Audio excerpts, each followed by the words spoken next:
wherein God willing more abundantly to show unto the heirs of promise. Who are the heirs of promise in here? You can't get anything to anybody if you're not an heir. Got to know who you are. Wherefore God willing more abundantly, wherefore God willing more abundantly. He wants to show to the heirs the immutability of his counsel. The word immutability is the word unchangeable. Immutability. His word is unchangeable.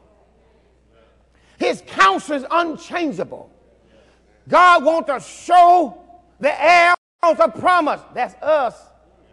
The immutability of his counsel. He confirmed it by an oath. That's why he swear, because he wants to show us that by two immutable things, here they go, what God promised and then God swear. Say God promised and God swear. By two immutable, unchangeable things, God's promise and God's oath, in which it was impossible to lie. Look at somebody and say, you got his promise, you got his oath.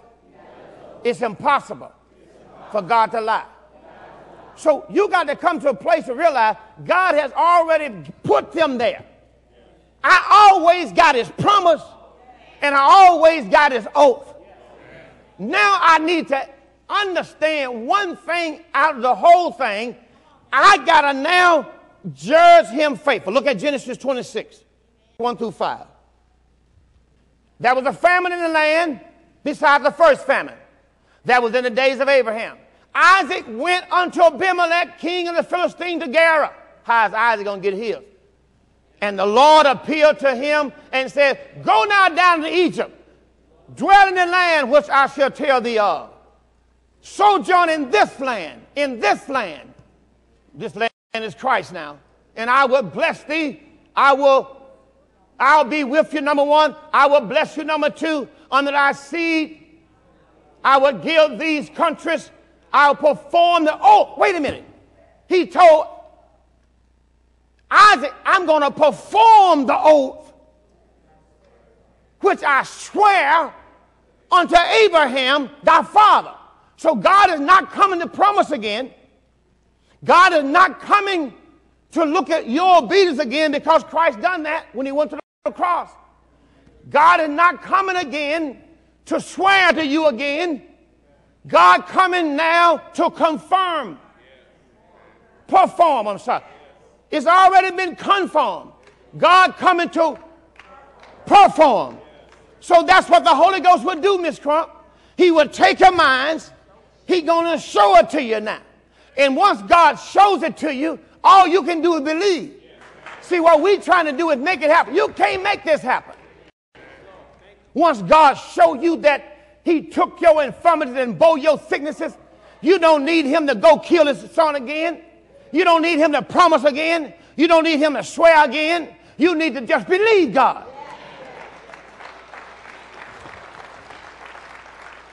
He already took your infirmities. He already bore our sicknesses. He's been wounded for our transgressions already. He's been bruised for my iniquities already. The chastisement of my peace was upon Jesus already. With his stripes. What happened to him is how I got healed. I don't need that to happen no more. I just need somebody to tell me that he has already done that. And if I can see in the word that he's already done that, then all I got to do is take the faith that God has given me and access the grace. Romans 5:2. I need to take the faith he gave me and receive the grace. Just take the faith and receive the grace. Look at somebody and say, use your faith, receive the grace. By whom we also have access by faith into this grace wherein we stand. So the grace is there. God's grace is sufficient. God's grace is enough for you. God's grace is already ready, laid up in store. All you got to do is use the faith that you got to get what God has for your life. But Pastor, how do I do that? When you see God tell you something, it's already in the Bible, it's in the new covenant, he's already done it. Just take your faith and say, I believe God. And then hold on, girl. Hold on to your confidence in God. Hold on to your confidence.